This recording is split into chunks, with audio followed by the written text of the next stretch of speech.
ಕರ್ನಾಟಕ ರಕ್ಷಣಾ ವೇದಿಕೆಯ ರಾಜ್ಯಾಧ್ಯಕ್ಷರಾದ ಕರವೇ ನಾರಾಯಣಗೌಡರವರ ಐತಿಹಾಸಿಕ ಭೇಟಿ. ಹಾಂಗೆಳೆಯರೆ, ಬೆಂಗಳೂರಿನ ಸಿಟಿ ಮಾರ್ಕೆಟಿನ ಐತಿಹಾಸಿಕ ಜಾಮಿಯಾ ಮಸೀದಿಗೆ ಭೇಟಿ.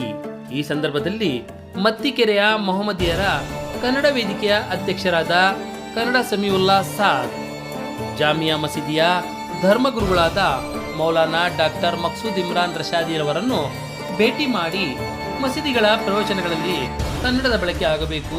ಈ ಬಳಕೆಯ ಮೂಲಕ ಭಾಷೆ ಅಷ್ಟೇ ಅಲ್ಲ, ಬದುಕು ಬೆಳಗುತ್ತದೆ. ಧರ್ಮದ ಸಂದೇಶಗಳು ಹೆಚ್ಚು ಅರ್ಥ ಪಡೆಯುತ್ತವೆ. ಧರ್ಮವನ್ನು, ಉಪದೇಶಗಳನ್ನು, ಪ್ರವಚನಗಳನ್ನು ಹೆಚ್ಚು ಜನ ಅರ್ಥ ಮಾಡಿಕೊಳ್ಳಲು ಅನುಕೂಲವಾಗುತ್ತದೆ ಎಂದು ಕರ್ನಾಟಕ ರಕ್ಷಣಾ ವೇದಿಕೆಯ ರಾಜ್ಯಾಧ್ಯಕ್ಷರಾದ ಟಿ.ಎ. ನಾರಾಯಣಗೌಡರವರು ಅಭಿಪ್ರಾಯ ವ್ಯಕ್ತಪಡಿಸಿದರು. ಹಾಗೂ ಅವರೊಂದಿಗೆ ಕನ್ನಡ ಪರ ವಾತಾವರಣ ನಿರ್ಮಿಸುವ ಕುರಿತು ಸುದೀರ್ಘ ಸಮಾಲೋಚನೆ ನಡೆಸಿದರು. ನಾನು ಎಕ್ಸಾಮ್ ಬರ್ದಿದ್ದೀನಿ, ಬಟ್ ಅಲ್ಲಿ ಇದು ಇರಲಿಲ್ಲ ಗೈಡು. ಅದಕ್ಕಾಗಿ 2 ವರ್ಷ ಆಗಿದ್ರು, 3 ವರ್ಷ ಆಗಿದ್ರು, ಅದು ವೇಸ್ಟ್ ಆಯಿತು. ಆಮೇಲೆ ಸಾಯಿನಾಥ್ ಯೂನಿವರ್ಸಿಟಿನಲ್ಲಿ ನಾನು ಇದು ಗೋಲ್ಡನ್ ಅದಕ್ಕೆ ನಾನಷ್ಟೇ ಗೋಲ್ಡನ್ ಆದ್ರೂ ಸಾಲದು, ನೀವು ಕನ್ನಡದ ಗೋಲ್ಡನ್ ಹಾಕಬೇಕು ಹೇಳಿ ಇಲ್ಲಿ ಬಂದಂಥದ್ದು.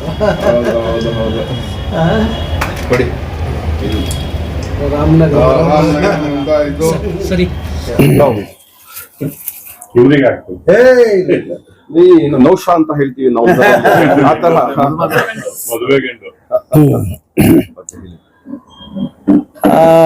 ನಮಸ್ತೆ. ಕನ್ನಡದ ನಾಡಿನ ಎಲ್ಲ ಧರ್ಮದ ಮಕ್ಕಳಿಗೆ ಬಹುಶಃ ನಾನು ಇವತ್ತು ಸಿಟಿ ಮಾರ್ಕೆಟಲ್ಲಿ ಇರುವಂಥ ಜಾಮಿಯಾ ಮಸೀದಿಗೆ ಬಂದಿದ್ದೀನಿ. ಉದ್ದೇಶ ಇಷ್ಟೇ, ಇಲ್ಲಿಯ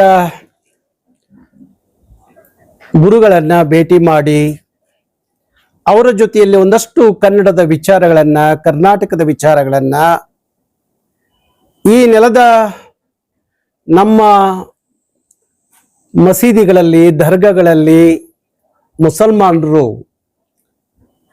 ಈ ನೆಲದ ಭಾಷೆ ಕನ್ನಡ,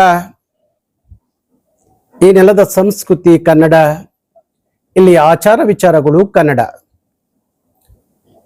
ಇಲ್ಲಿ ಅಧಿಕೃತವಾದಂಥ ಭಾಷೆ ಕನ್ನಡ. ಹಾಗಾಗಿ ನಾನು ಅನೇಕ ಬಾರಿ ಚರ್ಚುಗಳಿಗೆ ಹೋಗಿದ್ದೀನಿ. ಚರ್ಚುಗಳಲ್ಲಿ ಪ್ರಾರ್ಥನೆಯನ್ನ ಕನ್ನಡದಲ್ಲಿ ಮಾಡಬೇಕು ಅಂತ ಹೇಳಿ ಅಲ್ಲಿಯ ಧರ್ಮಾಧಿಕಾರಿಗಳಿಗೆ ಪ್ರಾರ್ಥನೆಯನ್ನು ಮಾಡಿದ್ದೀನಿ, ಮನವಿಯನ್ನು ಸಲ್ಲಿಸಿದ್ದೀನಿ. ಇವತ್ತು ಬಹುತೇಕ ಚರ್ಚ್ಗಳಲ್ಲಿ ಕನ್ನಡದಲ್ಲಿ ಪ್ರಾರ್ಥನೆ ಆಗುತ್ತೆ. ಬಹುಶಃ ಇಂಥದೊಂದು ತೀರ್ಮಾನ, ಇಂಥದೊಂದು ಚಳುವಳಿ ಅಂತ ಅನ್ಕೊಂಡ್ರು ಇದೆಲ್ಲವೂ ಗೌರವದಿಂದ, ಪ್ರೀತಿಯಿಂದ, ಅಭಿಮಾನದಿಂದ, ಕಾಳಜಿಯಿಂದ, ಕಳಕಳಿಯಿಂದ ನಡೆಯುವಂಥದ್ದು.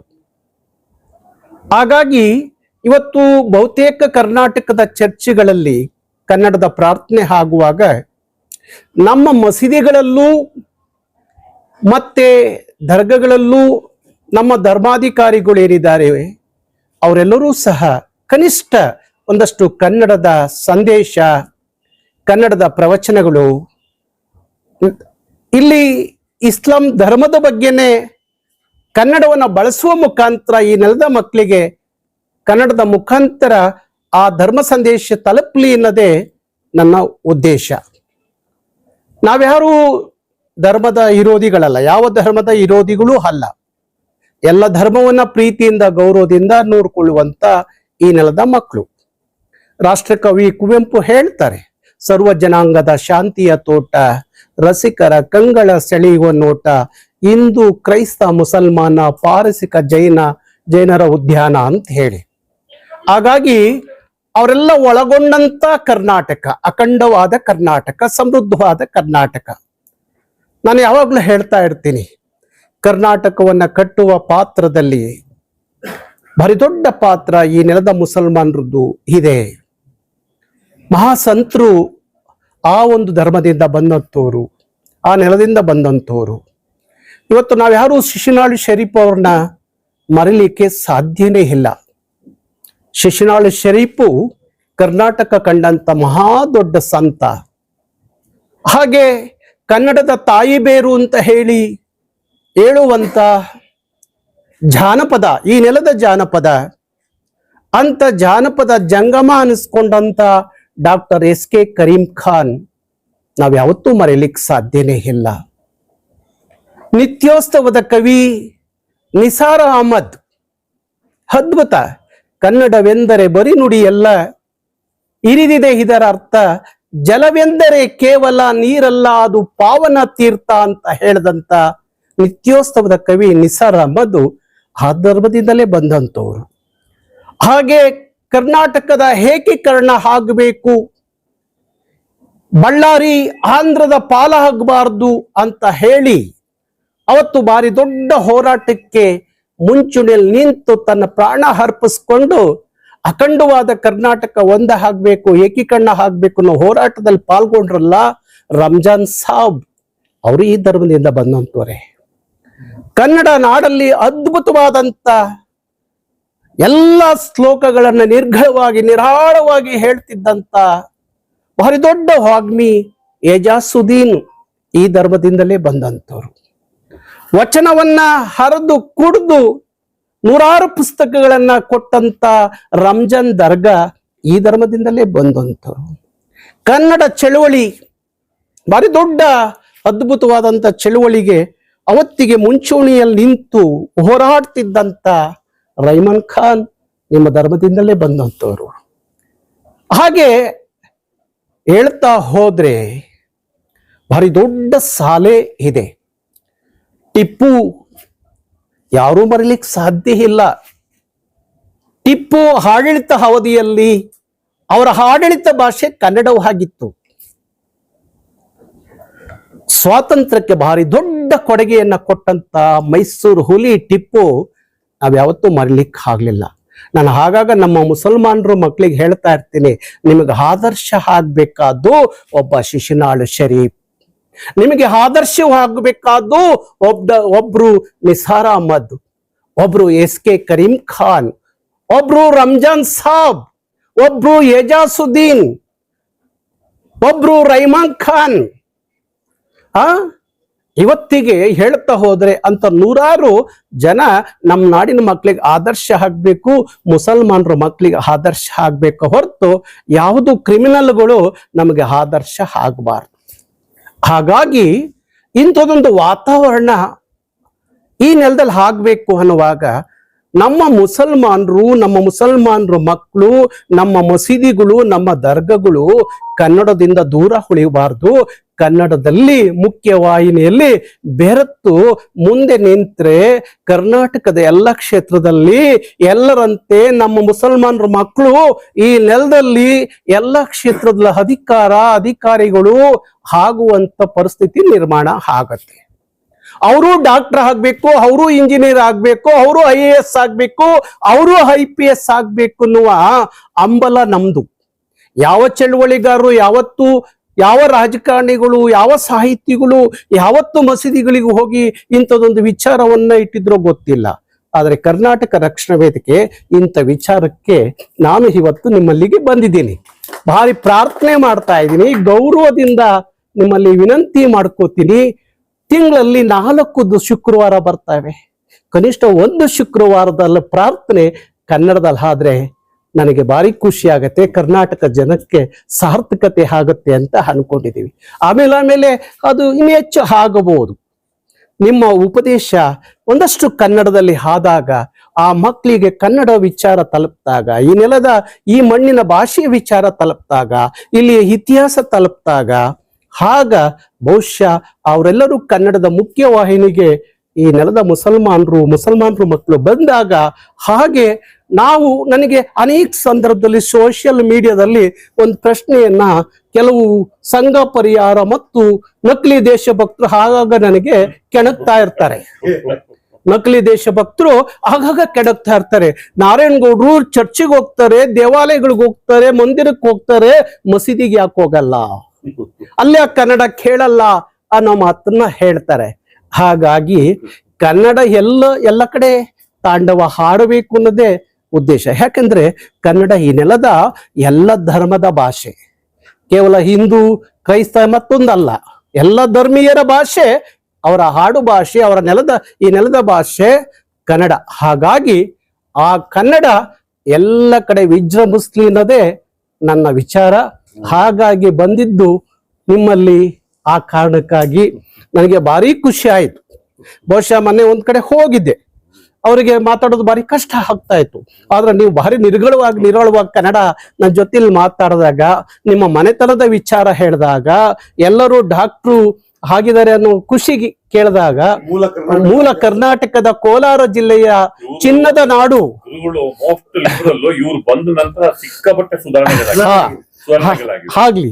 ಹಾಗಾಗಿ ಅವ್ರ ಕಾಲದ ಇನ್ನೊಂದಷ್ಟು ಇಂಥದೊಂದು ಪ್ರಯತ್ನಗಳು ಕನ್ನಡದಲ್ಲಿ ನಡೆಯಲಿ ಅನ್ನೋದೇ ನನ್ನ ಮೂಲ ಉದ್ದೇಶ ಆಗಿದೆ. ಅದಕ್ಕಾಗಿ ನಿಮ್ಮ ಜೊತೆಯಲ್ಲಿ ಮಾತಾಡಬೇಕು ಅಂತ ಹೇಳಿ ನಾನು ಇಡೀ ಕರ್ನಾಟಕದ ಎಲ್ಲ ನಿಮ್ಮಂತ ಹಿರಿಯರನ್ನ ಒಂದ್ ಕಡೆ ಸೇರಿಸಿ ಒಂದು ದಿನ ಒಂದು ದೊಡ್ಡ ಸಮಾವೇಶಕ್ಕೆ ನಾವು ಸಜ್ಜಾಗಬೇಕು ಅನ್ನೋ ತೀರ್ಮಾನಕ್ಕೆ ಬಂದಿದ್ದೀವಿ. ಹಾಗಾಗಿ ನಿಮ್ಮ ಹಾರೈಕೆ ಆಶೀರ್ವಾದ ಇರ್ಲಿ ಅನ್ನುವ ನನ್ನ ಪ್ರಾರ್ಥನೆ. ನನ್ನ ಕಡೆನಿಂದ ಒಂದು ರಿಕ್ವೆಸ್ಟ್ ಐತೆ ಸಾಹೇಬರಿಗೆ, ಏನಂದ್ರೆ ತಂದಿದ್ದೀರಾ, ಇವಾಗ ಆನ್ಲೈನ್ ಕನ್ನಡ ಕಲಿಯೋದಕ್ಕೆ ವ್ಯವಸ್ಥೆ ಮಾಡಿಕೊಡ್ಬೇಕು. ನಮ್ಮ ಕಡೆನಿಂದ ಎಲ್ಲರೂ ಕನ್ನಡ ಕಲಿಬೇಕು. ಆವಾಗ ನಮ್ಮ ಎಲ್ಲ ಮುಸ್ಲಿಂ ಬಾಂಧುಗಳು, ಸ್ಟೂಡೆಂಟ್ಸ್ ಎಲ್ಲ ಈಸಿಯಾಗಿ ಕನ್ನಡ ಕಲಿಯೋದಕ್ಕೆ ಅವರಿಗೆ ಬಹಳ ಇಷ್ಟ ಐತೆ. ಬಟ್ ದಾರಿ ಇಲ್ಲ.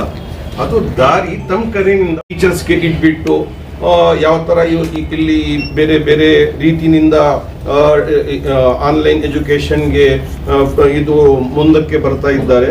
ಆ ತರಾನೇ ತಮ್ಮ ಕಡೆಯಿಂದ ಸ್ವಲ್ಪ ಇದು ನಮ್ ಎಲ್ಲಾರಿಗೆ, ನಾನು ಕಲಿತೀನಿ, ನನಗೆ ಏನು ಆಪತ್ತಿ ಇಲ್ಲ. ಅದಕ್ಕಾಗಿ ಎಲ್ಲರೂ ಕಲಿಬೇಕು ಅಂತ ಒಂದು ಉದ್ದೇಶದಿಂದ ಆನ್ಲೈನ್ ಎಜುಕೇಶನ್ ಫೆಸಿಲಿಟಿ ಇದು ಸ್ವಲ್ಪ ಕೊಡಬೇಕು. ಆಮೇಲೆ ಆಫ್ಲೈನ್ ಎಜುಕೇಶನ್ ಫೆಸಿಲಿಟಿ ಮಾಡಿಕೊಡ್ಬೇಕು.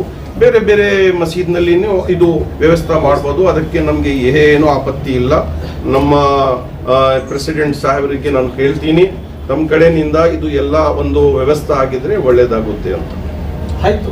ನಾವು ಆ ವಿಚಾರದಲ್ಲಿ ಮೊನ್ನೆ ಅಲ್ಪಸಂಖ್ಯಾತರ ಶಿಕ್ಷಣ ಸಚಿವರು ಅಭಿವೃದ್ಧಿ ಪ್ರಾಧಿಕಾರ ಮೊನ್ನೆ ಒಂದು ಜಂಟಿಯಾಗಿ ಕಾರ್ಯಾಚರಣೆ ಮಾಡಿದ್ದಾರೆ ಮದರಸೆಗಳಲ್ಲಿ.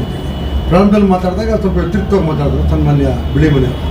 ಆಮೇಲೆ ಅಲ್ಪಸಂಖ್ಯಾತರ ಸಚಿವರೇ ಮಾತಾಡಿ ಒಂದು ಸಭೆ ಮಾಡಿದ್ದಾರೆ, ಅದು ಕನ್ನಡ ಕಲಿಸ್ಲಿಕ್ಕೆ ಏನು ವ್ಯವಸ್ಥೆ ಅಂತೇಳಿ. ಮಂತ್ರಿಗಳ ಹತ್ರ ಮಾತಾಡಿ ಅಥೆಂಟಿಕಲಿ ನಾವು ಕೈ ಜೋಡಿಸೋಣ. ಮಾತಾಡ್ತೀನಿ, ನಾನು ಮುಖ್ಯಮಂತ್ರಿಗಳ ಹತ್ರನೂ ಮಾತಾಡ್ತೀನಿ, ಮಂತ್ರಿಗಳ ಹತ್ರನೂ ಮಾತಾಡ್ತೀನಿ. ಚೇರ್ಮನ್ಗೆ ಇದು ನಾವು ಕೊಟ್ಟಿದ್ದೀವಿ ಕಮಿಷನ್ಗೆ. ತಮ್ಮ ಕಡೆಯಿಂದ ಇದು ಒಂದು ಆನ್ಲೈನ್ ಫೆಸಿಲಿಟಿ ಕೊಡಿ, ಎಲ್ಲರೂ ಕನ್ನಡ ಸ್ವಲ್ಪ ಕಲಿಬೇಕು, ಮುಂಗಡೆ ಬರಬೇಕು. ಒಂದಷ್ಟು ಮಾಧ್ಯಮಗಳಲ್ಲಿ, ನನ್ನ ಪತ್ರಿಕೆಗಳಲ್ಲಿ ಓದ್ತೇವೆ, ಈ ಧರ್ಮ ಅಲ್ಪಸಂಖ್ಯಾತರ ಶಾಲೆಗಳಲ್ಲಿದ್ದಂಥ ಶಿಕ್ಷಕರನ್ನ ವಾಪಸ್ಸು ಸರ್ಕಾರ ತಗೊಂಡಿದೆ ಅಂತ ವಿಚಾರವನ್ನು ಕೇಳ್ಪಟ್ಟೆ. ಆಗ ನಾನು ಮುಖ್ಯಮಂತ್ರಿಗಳಿಗೆ ಹೋಗಿ ಆ ವಿಚಾರದಲ್ಲಿ ಮನವಿಯನ್ನು ಮಾಡಿದೆ, ಹಾಗೆಲ್ಲ ಮಾಡಬೇಡಿ, ದಯವಿಟ್ಟು ಅವರ ಶಿಕ್ಷಣ ಸಂಸ್ಥೆಗಳಲ್ಲಿ ಒಂದಷ್ಟು ಕನ್ನಡ ಟೀಚರ್ಗಳು ನೀವು ಅಧಿಕವಾಗಿ ಕೊಡುವಂಥದ್ದು ಆದಾಗ ಮಾತ್ರ ಅವರು ಕನ್ನಡ ಕಲೀಲಿಕ್ಕೆ ಸಾಧ್ಯ ಆಗುತ್ತೆ ಅನ್ನೋ ಮನವಿಯನ್ನು ಮುಖ್ಯಮಂತ್ರಿಗಳ ಜೊತೆಯಲ್ಲಿ ಮಾಡ್ಕೊಂಡಿದ್ದೀನಿ. ಹಿರಿಯರಿಗೆ, ರಕ್ಷಣಾ ವೇದಿಕೆಯ ಅಧ್ಯಕ್ಷರು ಮತ್ತು ಕನ್ನಡದ ಒಂದು ರೀತಿಯಲ್ಲಿ ಕನ್ನಡದ ಧ್ವನಿಯನ್ನ ಮೊಳಗಿಸ್ತಿರುವ ನಮ್ಮ ನಾಯಕರಿಗೆ ಎಲ್ರಿಗೂ ಕೂಡ ಈ ಸಂದರ್ಭದಲ್ಲಿ ನನ್ನ ಹಾರೈಕೆಯನ್ನ ವ್ಯಕ್ತಪಡಿಸ್ತಾ, ಒಂದು ಉರ್ದು ಶಾಲೆಗಳಲ್ಲಿ ಕನ್ನಡದ ಟೀಚರ್ಸ್ಗಳನ್ನ ಕಡ್ಡಾಯವಾಗಿ ಅವ್ರನ್ನ ನೇಮಕ ಮಾಡಬೇಕು. ಇದು ಸರ್ಕಾರದ ಆದ್ಯ ಕರ್ತವ್ಯ. ತನ್ನ ಕರ್ತವ್ಯವನ್ನ ಬೇರೆಯವರಿಗೆ ಕನ್ನಡ ಕಲೀರಿ ಅಂತ ಹೇಳೋದಕ್ಕಿಂತ ಮೊದಲು ಸರ್ಕಾರ ಕನ್ನಡ ಕಲಿಸುವ ನಿಟ್ಟಿನಲ್ಲಿ ತನ್ನ ಕರ್ತವ್ಯವನ್ನ ಸರ್ಕಾರ ಮಾಡಬೇಕು. ನಂಬರ್ 1. ಗುರುಗಳು ಹೇಳಿದ ಹಾಗೆ ಅದು ತುಂಬಾ ವ್ಯಾಪಕವಾಗಿ ಪರಿಣಾಮವನ್ನ ಬೀರುತ್ತೆ, ಆನ್ಲೈನ್ ಕನ್ನಡ ಕ್ಲಾಸು. ಇದನ್ನ ಅಭಿವೃದ್ಧಿ ಪ್ರಾಧಿಕಾರದವರಾಗ್ಲಿ ಅಥವಾ ಸಂಬಂಧಪಟ್ಟವರು ಕನ್ನಡ ಸಂಸ್ಕೃತಿ ಸಚಿವರು ಅಥವಾ ಎಜುಕೇಶನ್ ಡಿಪಾರ್ಟ್ಮೆಂಟ್ ಅದನ್ನ ಒಂದು ದೊಡ್ಡ ಆಂದೋಲನದ ರೀತಿಯಲ್ಲಿ, ಕನ್ನಡ ಕಲಿಕೆಯನ್ನ ಒಂದು ದೊಡ್ಡ ಆಂದೋಲನದ ರೀತಿಯಲ್ಲಿ ಅದನ್ನ ಸರ್ಕಾರ ಮಾಡ್ಬೇಕು. ಇವೆರಡು ಸರ್ಕಾರದಿಂದ ಆದ್ರೆ ಸಹಜವಾಗಿ ಕನ್ನಡ ಪರ ವಾತಾವರಣ ಅದು ನಿರ್ಮಾಣ ಆಗೇ ಆಗುತ್ತೆ. ಇನ್ನು ಉಳಿದವು ಕೂಡ ಸಮುದಾಯದಿಂದ ಪೂರಕವಾದಂತಹ ಪ್ರತಿಕ್ರಿಯೆ ಬರಬೇಕು. 3ನೇದು, ಅಧ್ಯಕ್ಷರು ಹೇಳಿದ್ರು ಮಸೀದಿಗಳಲ್ಲಿ ಕನ್ನಡದ ಬಳಕೆ ಅಂತ. ಇದು ತುಂಬಾ ವ್ಯಾಲಿಡ್, ನನ್ನ ಪ್ರಕಾರ ತುಂಬಾ ಮುಖ್ಯವಾದಂತಹ ವಿಚಾರ. ಮತ್ತೆ ಇದನ್ನ ಮಸೀದಿಗಳಲ್ಲಿ ಧರ್ಮದ ಸಾರಗಳನ್ನ ಕನ್ನಡದಲ್ಲಿ ಮಾಡೋದ್ರ ಮೂಲಕ ಧರ್ಮ ಹೆಚ್ಚು ಪ್ರಸ್ತುತ ಆಗುತ್ತೆ ಮತ್ತು ಧರ್ಮ ಪ್ರಚಲಿತ ಆಗುತ್ತೆ. ಕೋಮುವಾದಕ್ಕೆ ಮದ್ದಾಗುತ್ತಿತ್ತು. ಕೋಮುವಾದಕ್ಕೆ ಕನ್ನಡ ಮದ್ದು. ಕನ್ನಡ ಎಲ್ಲರ ಭಾಷೆ, ಕನ್ನಡ ಹಿಂದೂಗಳ ಭಾಷೆ, ಕನ್ನಡ ಮುಸ್ಲಿಮರ ಭಾಷೆ, ಮತ್ತು ಮುಸ್ಲಿಂ ವಿರೋಧಿಗಳಿಗೆ ತಕ್ಕ ಎದುರಿಟ್ಕೊಡ್ಬೇಕು. ನಾವು ಕನ್ನಡವನ್ನ ಕಲಿಯೋದ್ರ ಮೂಲಕ, ಕನ್ನಡದಲ್ಲಿ ಧರ್ಮವನ್ನ ಪಸರಿಸುವ ಮೂಲಕ, ಧರ್ಮದ ಸಂದೇಶವನ್ನ ಪಸರಿಸುವ ಮೂಲಕ ಏನು ಧರ್ಮದ ಬಗ್ಗೆ ತಪ್ಪು ಕಲ್ಪನೆಯನ್ನ ಹಬ್ಬಿಸ್ತಾ ಇದ್ದಾರೆ ಅದನ್ನ ಹಿಮ್ಮೆಟ್ಟಿಸಬಹುದು. ಇದು ಅದ್ಭುತವಾದಂತಹ ಸಲಹೆ. ನನ್ನ ಫ್ರೆಂಡ್ಸ್ಗಳು ಒಂದು 3-4 ಜನ ಹಕೀಮ್ ಕನ್ನಡದಲ್ಲಿ ಮದುವೆ ಆದ್ರು. ಅವ್ರ ಇಡೀ ಮದುವೆನೇ ತೀರ್ಕೊಂಡ್ರು ಮೊನ್ನೆ ರೀಸೆಂಟ್ ಆಗಿ. ನಿಮಗೆ ಗೊತ್ತಿರುತ್ತೆ, ಅಬ್ದುಲ್ ಹಕೀಮ್ ಕನ್ನಡದಲ್ಲೇ ಮದುವೆ ಆಗಿದ್ರು. ಹೀಗಾಗಿ ನಾನು ಗುರುಗಳಿಗೆ ಕೇಳ್ಕೊಳ್ಳೋದು ಏನು ಅಂತಂದ್ರೆ, ಏನು ಅರ್ಜೆಂಟ್ ರಾತ್ರೋರಾತ್ರಿ ಯಾವುದೂ ಆಗ್ಬೇಕಾಗಿಲ್ಲ. ಒಂದು ಕಮಿಟಿಯನ್ನ ನಿಮ್ಮ ಮಟ್ಟದಲ್ಲಿ ಫಾರ್ಮ್ ಮಾಡಿ, ಅದರಲ್ಲಿ ಕನ್ನಡದ ಸ್ಕಾಲರ್ಸ್ ಇರಲಿ, ಸರಳವಾಗಿ ಕನ್ನಡವನ್ನ ಧರ್ಮ ಬೋಧನೆಯಲ್ಲಿ ಬಳಸುವಂತ. ನೀವು ಪ್ರೇಯರಲ್ಲಿ ಏಕ್ದಮ್ ಪ್ರೇಯರೇ ಕನ್ನಡದಲ್ಲಿ ಮಾಡಿ ಅಂತ ಯಾರು ಹೇಳ್ತಾ ಇಲ್ಲ. ಪ್ರವಚನಗಳು ಈಗ ಕನ್ನಡದಲ್ಲಿ ಕನ್ನಡದಲ್ಲಿ ಪ್ರವಚನ ಮಾಡುವಂತಹ ಪಂಡಿತರು ದೊಡ್ಡ ಸಂಖ್ಯೆಯಲ್ಲಿದ್ದಾರೆ ಆಲ್ರೆಡಿ. ಅಂತಹವರಿಗೆ ಯಾವ ಮಟ್ಟದಲ್ಲಿ ಕನ್ನಡವನ್ನ ಬಳಸಬಹುದು, ಆ ಬೋಧನೆಯನ್ನ ಮಾಡ್ಬೇಕಾದ್ರೆ ಯಾವ ಕನ್ನಡದ ಅಗತ್ಯ ಇದೆ, ಅದನ್ನ ಏನ್ ಮಾಡ್ಬೇಕು ಅನ್ನೋಕೆ ಸಂಬಂಧಪಟ್ಟಂತೆ ತಮ್ಮ ವ್ಯಾಪ್ತಿನಲ್ಲಿ ಸ್ಕಾಲರ್ಸ್ಗಳು, ವಿದ್ವಾಂಸರ ಮತ್ತು ಧರ್ಮದ ಬಗ್ಗೆ ಹೆಚ್ಚು ಗೊತ್ತಿರೋರ ಒಂದು ಸಮಿತಿಯನ್ನ ತಾವು ರಚನೆ ಮಾಡಿ ನಿಮ್ಮ ಮಟ್ಟದಲ್ಲಿ. ಅವ್ರ ಟೈಮ್ ತಗೊಂಡು ಒಂದು ರಿಪೋರ್ಟ್ ನಿಮಗೆ ಕೊಡ್ಲಿ. ನೀವು ಇತರೆ ಧರ್ಮಾಧಿಕಾರಿಗಳನ್ನ ಕೂರಿಸ್ಕೊಂಡು ಸರಳವಾಗಿ ಹೇರೋದೇನ್ ಬೇಕಿಲ್ಲ, ಯಾರ ಮೇಲೂ ಒಂದು ಹೆಜ್ಜೆ ಮುಂದಿಟ್ರು ಸಾಕು ಸದ್ಯಕ್ಕೆ. ಹೀಗಾಗಿ ಅದನ್ನು ಒಂದು ಮಾಡಿದ್ರೆ ಅದೊಂದು ತಾವು ದಬ್ಬಾಳಿಕೆಯೂ ಅಲ್ಲ, ಏರಿಕೆಯೂ ಅಲ್ಲ, ಗೌರವಯುತವಾಗಿ ಆಗ್ಬೇಕು ಅಷ್ಟೇ. ಎಕ್ಸಾಕ್ಟ್ಲಿ, ಇಸ್ಲಾಮಿನ ಸಾರಾಂಶ ಎಕ್ಸಾಕ್ಟ್ಲಿ. ಹೀಗಾಗಿ ಅದನ್ನು ಒಂದು ಮಾಡಿದ್ರೆ ಚೆನ್ನಾಗಿರುತ್ತೆ ಅನ್ನೋ ಮಾತನ್ನ ನಾನು ಹೇಳ್ತಿದ್ದೀನಿ. ಇಷ್ಟು ನನ್ನ ಕಡೆಯಿಂದ ಒಂದು ಪ್ರತಿಕ್ರಿಯೆ. ಸಮಿಲಾಬೈ, ಚಿಕ್ಕ ಹೈದರ್ ಅಲಿ ಟಿಪ್ಪು ಕಾಲಘಟ್ಟದ ಏನಿದು ಮಸೀದಿ ಇದೆ, ಆ ಮಸೀದಿಯ ಧರ್ಮಗುರುಗಳಾದಂಥ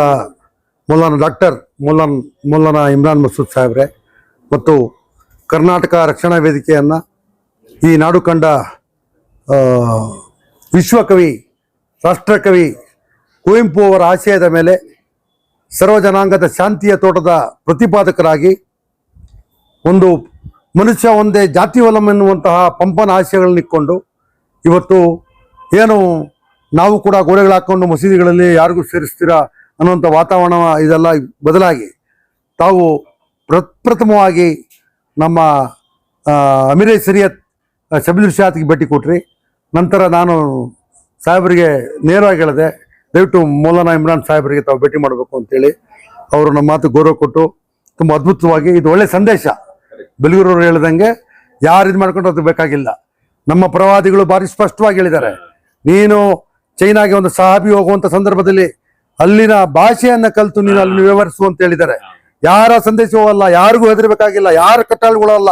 ನಮ್ಮ ಧರ್ಮದ ಮೂಲ ಆಶಯ ಈ ನೆಲ, ಈ ಮಣ್ಣು, ಈ ದೇಶ, ಈ ರಾಷ್ಟ್ರ, ಈ ರಾಜ್ಯ. ಈ ರಾಜ್ಯಕ್ಕೆ ಗೌಡ್ರು ಹೇಳ್ದಂಗೆ ರಂಜಾನ್ ಸಾಹೇಬ್ರನ್ನ ಗಮನಕ್ಕೆ ತಂದಿದ್ದು ಕನ್ನಡ ಹೋರಾಟಗಾರರು. ಶಿವಾಜಿನಗರದಲ್ಲಿ ಐತಿಹಾಸಿಕ ರಾಜ್ಯೋತ್ಸವ ನಡೆದ ಸಂದರ್ಭದಲ್ಲಿ ಬರಗೂರು ರಾಮಚಂದ್ರಪ್ಪನವರು ಏಕೀಕರಣಕ್ಕೆ ಹುತಾತ್ಮ ರಂಜಾನ್ ಸಾಹೇಬ್ ಅಂತ ಹೇಳಿದಾಗ ನಾವು ಅಲ್ಲಿ ಹೋಗಿ ಅಲ್ಲಿ ಅವರಿಗೆ ಸನ್ಮಾನ ಮಾಡಿ ಹಿರೇಹಾಳ್ ಇಬ್ರಾಹಿಂ ಸಾಹೇಬ್ರಿಗೆ ಮಾಡಿ, ನಂತರ ನಾವು ನಾರಾಯಣಗೌಡರು ಅದನ್ನು ಎಲ್ಲ ವೇದಿಕೆಗಳಲ್ಲಿ ಅವರ ಜನ್ಮದಿನದಿಂದ ಇಡೀ 20 ಲಕ್ಷ ಇರುವಂಥ ಸಹಿಷ್ಣುತ ಸಂಘಟನೆ ಇವ್ರನ್ನ ಸ್ಮರಿಸ್ಕೊಂಡ್ರು. ಆಮೇಲೆ ಏಕೀಕರಣ ರಂಜಾನ್ ಸಾಹೇಬ್ ಮೊದಲನೇ ಪ್ರಶಸ್ತಿ ಕೊಟ್ಟಿದ್ದು ನಾವು ಅರಕಳ ಹಾಜಪ್ಪ ಅವ್ರಿಗೆ ಪದ್ಮಶ್ರೀ ಬಂತು. 2ನೇ ಪ್ರಶಸ್ತಿ ಇವ್ರು ಸಮೀಲ್ ಅವ್ರು ಕೊಟ್ಟಿದ್ದು. ಇಮ್ಮೂರವರು ಇನ್ನು ಹತ್ರದಲ್ಲೇ ಇದ್ದಾರೆ. ಸೊ ಇದನ್ನ ಒಳ್ಳೆ ಬೆಳವಣಿಗೆ. ತಾವು ಏನು ಕನ್ನಡ ಕಲಿಕೆ ವಿಚಾರದಲ್ಲಿ ಸರ್ಕಾರದ ಜವಾಬ್ದಾರಿ ಅಂತೇಳಿ ಮಾನ್ಯ ರಾಜ್ಯ ಕಂಡಂಥ ಅಲ್ಪಸಂಖ್ಯಾತರ ಕಣ್ಮಣಿ ಸಚಿವರು ಇದ್ರ ಬಗ್ಗೆ ಇದು ಮಾಡಿದ್ದಾರೆ. ನಾನಗೌಡ್ರೆ ನೀವು ಸ್ವಲ್ಪ ಮಾತಾಡಿ ಸಂದರ್ಭದಲ್ಲಿ ನಾವು ನಮಗೂ ಒಂದು ಕರಿ. ಆಮೇಲೆ ಒಂದು ಮೌಲಾನಾ ಮೂಲಕ ಮನವಿ ಮಾಡ್ಕೊಳ್ತಾ ಇದ್ದೇನೆ, ಬಸವಣ್ಣ ಅವ್ರ ಪ್ರಶಸ್ತಿ ಒಂದು ಇಲಾಖೆ ಕೊಡುತ್ತೆ, ಸಂಗೊಳ್ಳಿ ರಾಯಣ್ಣ ಪ್ರಶಸ್ತಿ ಕೊಡ್ತಾರೆ. ಆದ್ರೆ ಏಕೀಕರಣ ಹುತಾತ್ಮ ರಂಜಾನ್ ಸಾಹೇಬ್ರು ಸರ್ಕಾರ ಮಾಡ್ಬೇಕಾಗಿಲ್ಲ. ತಾವು ಇವತ್ತೇ ರಾತ್ರಿ ಫೋನ್ ಎತ್ಕೊಂಡು ಹೇಳಿದ್ರೆ ಒಗ್ಬೋರ್ಡ್ನವರು ಪ್ರಾರಂಭ ಮಾಡ್ಲಿ, ಇಲ್ಲ ಅಲ್ಪಸಂಖ್ಯಾತರ ಆಯೋಗ ಮಾಡಲಿ. ಯಾವ್ದಾರ ಈ ಸಾರಿ ತಾವು ಏನು 1ನೇ ತಾರೀಕು ರಾಜ್ಯೋತ್ಸವ ಆಚರಿಸ್ತಾರೆ ಒಗ್ಗಟ್ಟಿನಲ್ಲಿ ತಾವು ಆದೇಶ ಕೊಡಿ. ಅವ್ರ ಪಾಪ ಅವ್ರು ಗುಲ್ಬರ್ಗ ಅವ್ರಿಗೆ ಕನ್ನಡದ ಪಾಪ ಕೊಡ್ತಾ ಇದೆ, ಕನ್ನಡ ಅಭಿಮಾನಿ ಇರ್ಬೋದು, ತಾವು ದಯವಿಟ್ಟು ಮಾತಾಡಿ. ಈ ನವೆಂಬರ್ 1ನೇ ತಾರೀಕು ನನಗೂ ಹೋಗೋಣ ಅಂತ ನಾನು ಕಾರ್ಯಕರ್ತನೇ, ಈ ಹಿಂದಾನೆ ಪ್ರಾರಂಭ ಮಾಡಿ ಪ್ರಶಸ್ತಿ 1 ಲಕ್ಷ ರೂಪಾಯಿ ಮಾಡಿ ಯಾವ್ಯಾವುದಕ್ಕೂ ಬಿರಿಯಾನಿ ಊಟಕ್ಕೆ ಖರ್ಚಾಗ್ತದೆ. ದಯವಿಟ್ಟು ಏಕೀಕರಣ ಅನುದಾನ ಸಾಹೇಬ್ರದು ತಮ್ಮ ಸಂಕ್ಷೇಮದಲ್ಲಿ, ತಮ್ಮ ನಾರಾಯಣಗೌಡರ ಸಂವಿಧಾನ ನಮ್ಮ ಕನ್ನಡ ಕಟ್ಟಾಳ ಸಂಕ್ಷೇಮದಲ್ಲಿ ಆಗ್ರಹ ಮಾಡ್ತಾ ಇದ್ದೀನಿ. ತಾವು ಮಾತಾಡಬೇಕು. ಏಕೀಕರಣ ಅನುದಾನ ಸಹ ಪುಸ್ತಕ ತಮಗೂ ಸಹ ತಲುಪಿಸಿದ್ದೀನಿ, ಮತ್ತೆ ತಲುಪಿಸ್ತೀನಿ. ದಯವಿಟ್ಟು ಆ ಪ್ರಶಸ್ತಿ ಪ್ರಾರಂಭ ಮಾಡಿ. ತಮ್ಮ ಸಾಮರ್ಥ್ಯ ಇದೆ, ಸರ್ಕಾರಕ್ಕೆ ಮಾತಾಡುವಂತ ತಾಕತ್ತಿರೋದು ಈ ಮೌಲಾನ ಒಬ್ಬರಿಗೆ ಅಂತೇಳಿ ನನ್ನ ಪ್ರತಿ ವರ್ಷ ಕರ್ನಾಟಕ ರಕ್ಷಣಾ ವೇದಿಕೆ ಹೆಸರಿನಲ್ಲಿ 50,000 ರೂಪಾಯಿ ನಗದು ಮತ್ತು ಬೆಳ್ಳಿ ಪದಕದ ಮುಖಾಂತರ ನಾವು ಒಬ್ಬ ಜಾನಪದ ಕವಿಗೆ ಪ್ರತಿ ವರ್ಷ ಅವ್ರ ಹೆಸರು ಪ್ರಶಸ್ತಿ ಕೊಡ್ತೀವಿ, ಪ್ರತಿ ವರ್ಷ.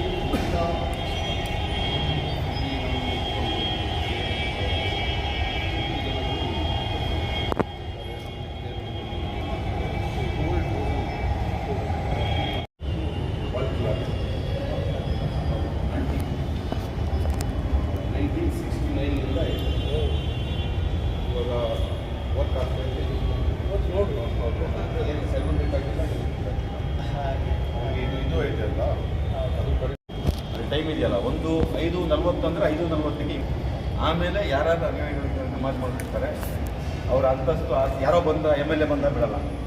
ಯಾರು ನಿಂತ್ಕೊಂಡಿದ್ದಾರೆ ನಮಾಜಿಗೆ ಅವ್ರ ಪಕ್ಕದಲ್ಲಿ ಯಾರೇ ಬರಲಿ ಅವ್ರು ನಿಂತ್ಕೊಳ್ಬೇಕು. MLA ಬಂದ್ಕೊಳ್ಳಿ ಅವ್ರಿಗೆ ಬಿಡೋದು MP ಆ ಥರದ್ದು ಏನು ಶುಕ್ರವಾರ ಹೋದ್ರೆ ಅಷ್ಟೇ. ನಮಗೆ ರಾಜ್ಯಪಾಲರು ಖುಷಿದ ಪಕ್ಕದ ಮಸೀದಿಗೆ ಹೋಗ್ತಾ ಇದ್ದೀವಿ. ಅವರು ಶುಕ್ರವಾರದ ನಮಾಜಿಗೆ ಬಂದು ಬಿಡ್ತಾ ಇದ್ದಾಗೆ ಅವರು PA ಕರ್ಕೊಂಡು ಬರ್ತಾ ಇದ್ದಾರೆ. ಅವ್ರು ಬಂದ ಕೂಡಲೇ ಯಾರು ಅಲ್ಲಾಡ್ತಾ ಇದ್ದಾರೆ, ಅಲ್ಲಾಡ್ತಾ ಬರ್ತಾರೆ. ಯಾಕಂದ್ರೆ ಮಸೀದಿ ಒಳಗೆ ಬಂದಮೇಲೆ ಎಲ್ಲರೂ ಒಂದೇ. ಅದು ಆ ಕಾಲಘಟ್ಟ ಕೂಡ ಸಾಯಂಕಾಲದ್ದು ಬೆಳಗಿನ ಮಧ್ಯಾಹ್ನ ಮಾತ್ರ ಉಚಿತ ಚೇಂಜ್ ಆಗ್ತಾರೆ.